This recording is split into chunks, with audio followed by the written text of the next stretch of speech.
Iba kayo. Ibang iba. Pag-isipan niyo po muna mabuti yung mga sinasabi niyo. Kasi kami pong mga babae, mabilis lang po kami ma-fall. Yan ako importante sa'yo. Sobra pong importante.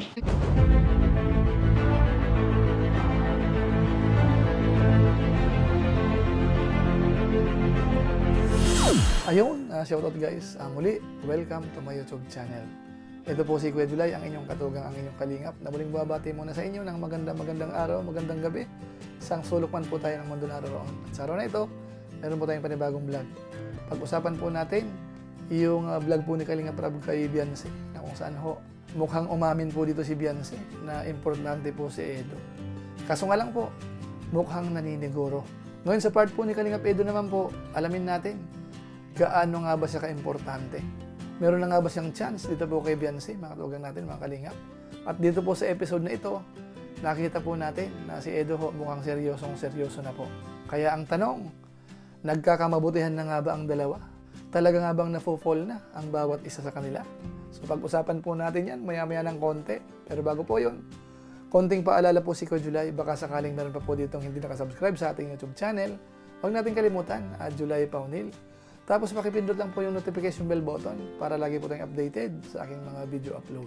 So maraming salamat po sa inyo. Tapos meron po tayong Facebook page, Julay Paunil 2.0. Pwede po nating i-follow, pwedeng i-like at saka po i-share yung mga upload po natin dyan. So maraming salamat po sa inyo. Tapos sina Kuya Bal Santos Matubang, sina Kalingap Rab, sina Roel O Malalag at saka po si Japper Sniper. Suportahan po natin. Maraming salamat po sa inyong lahat. Ngayon, tuloy na po tayo. Pag-usapan na po natin. Ito pong part 23, yung vlog po ni Kalingap Rab at gawan po natin ng reaksyon. At ang i-highlight po natin dito ay yung talagang mga scene na kung saan po talaga ay nakakakilig. Dahil dito nga po, mukhang nagseryoso po talaga si Kalingap Edo po dito. Talagang medyo yung mga pananalita niya po, mukhang nanggagaling po talaga sa kanyang puso. At si Beyonce naman, mukhang parang nahihiya po nung una. Pero bandang huli, ganun din. Mukhang matindi rin po yung mga binanggit po ni Beyonce.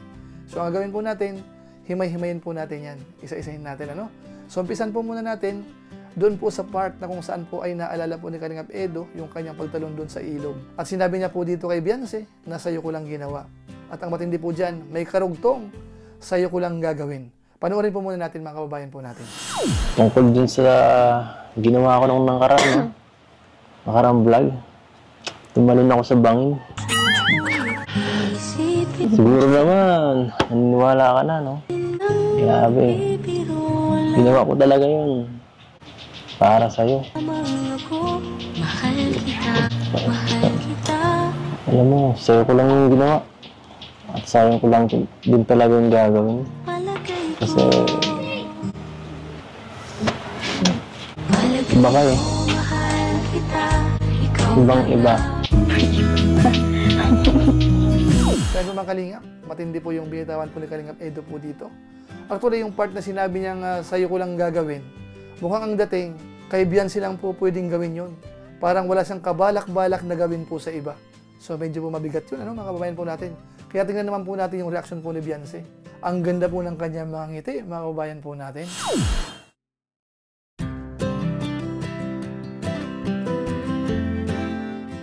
Tapos, sinundan pa po ni Kalingap Edo, kung sakali daw, ang swerte ko sa'yo. At dahil po dyan, si Beyonce naman, panay po yung ihim-ihim, mukhang nauubo-ubo po siya. Ito, panoorin po natin. Kung sakaling swerte ko sa'yo, no? Kung sakali lang na mas mag-improve yung ganito, yung relationship, diba? Yung samahan, napaka-swerte ko. Tapos ang tanong, bakit daw maswerte? At yun naman po ay pinaliwanag po ni Kalingap Edo. Sabi niya, na kay Beyonce na po ang lahat-lahat. Bakit maswerte? Ay, sinabi ko na sa'yo kanina. Alam mo, kasi nga halos nasa iyo lahat ng katangian ng nagugustuhin ng mga kalalakihan dyan. Mabait, maganda, maalaga ka pa. Nakikita ko yan lahat, no? At dyan po sa pagkakataon na yan, tinanong naman po ni Kalingap Edo kung meron daw bang chance. At alam niyo po ba kung ano po ang sagot ni Beyonce? Naubo po siya.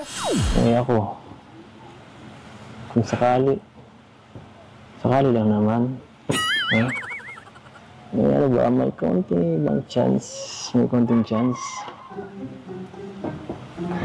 hindi ka mo Tapos si Kalingap Edo po dito, nagtanong po uli. Kaya ang sagot po ni Beyonce dito, ano po? Pagdating ng panahon, alam mo yun,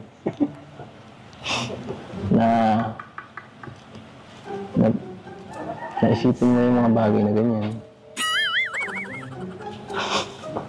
Ano sagot mo?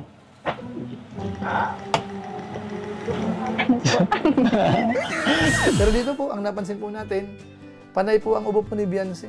Although siyempre ho, natatawa po siya, nangingiti, na alam natin na iba po ang dating po noon.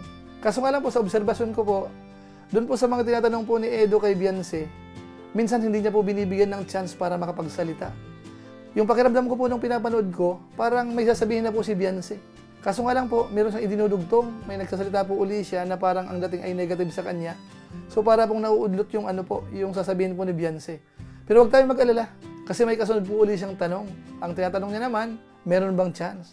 Tapos dinugtungan niya po, kung importante ba ako sa'yo? At ito po ang maganda, napaganda po ng sagot po ni Beyonce. Panoorin po natin. What if, pagdating ng panahon na yun,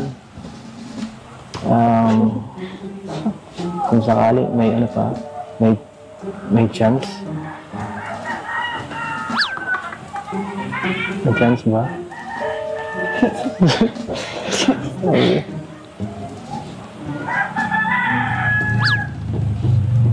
No comment? Sige. Ayoko po magsalita. Mahirap magsalita. Sige, di mo na kailangan magsalita. Pero matanong ko lang din, importante ba ako sa'yo?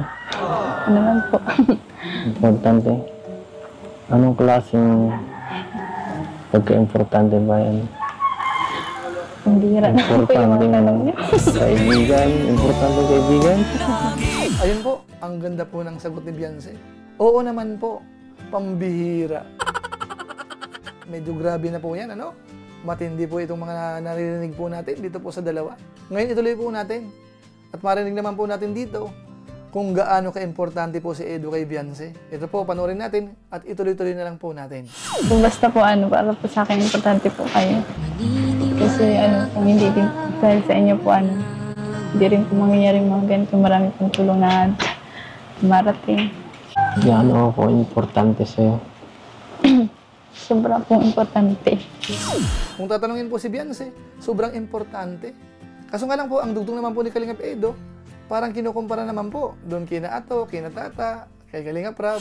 Sobra pa ba? Sobra kala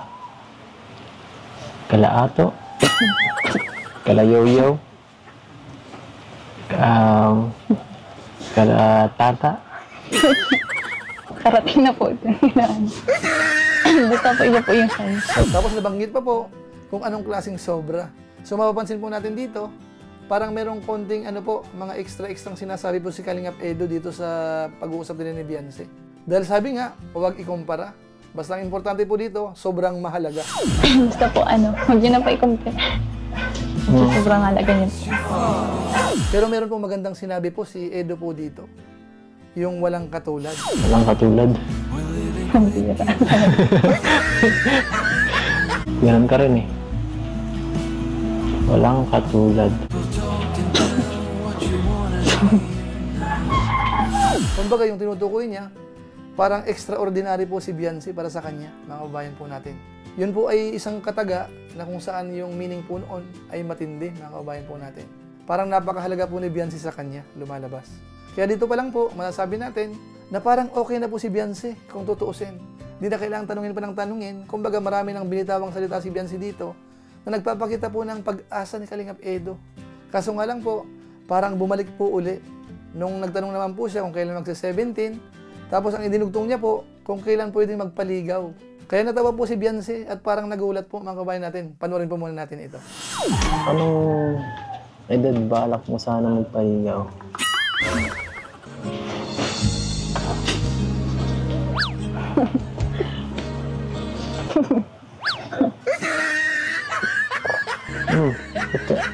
Ba't ka dyan napainom? Ang ganda-ganda ng tanong ko, ah. Nakakagulat po yung tanong niyo. So parang ang dating po dito, parang hindi pa siya nanliligaw. Kasi po, naitanong niya kung kailan magpapaligaw. Ang dating ho ba, hindi pa siya nanliligaw? Eh marami na po silang napag-usapan mga kabayan po natin. Napansin po kayo ng ating mga viewers? Po pwede nyo pong i-comment po sa baba. Buti na nga lang po, ang naitanong po ni Biancy dito, maghihintay po ba ika kayo? Mukhang hindi pa talaga, ano. Nasa sa'yo naman yan. Bakit po, bakit paghintay po kayo? Joke lang po. Kaya po mga kabayan natin. Pero ito po ang maganda. Bumawi naman po si Kalingap Edo po dito. Dahil dito po, pinapakita po ni Kalingap Edo na kasama sa plano si Biancy o kaya yung kanilang future. Ito, panoorin po natin. Sa mga bagay nun, kasama ka eh.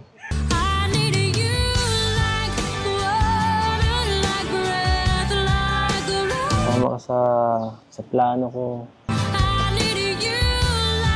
Kaya, tinatanong ko kung anong ano ba. Kaya mga kababayan po natin, napansin po natin yung reaction po ni Biancy.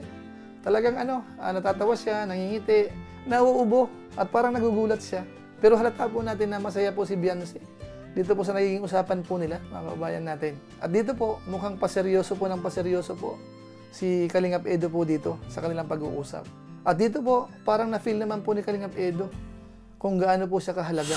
Share naman ako sa mga narinig ko sa'yo.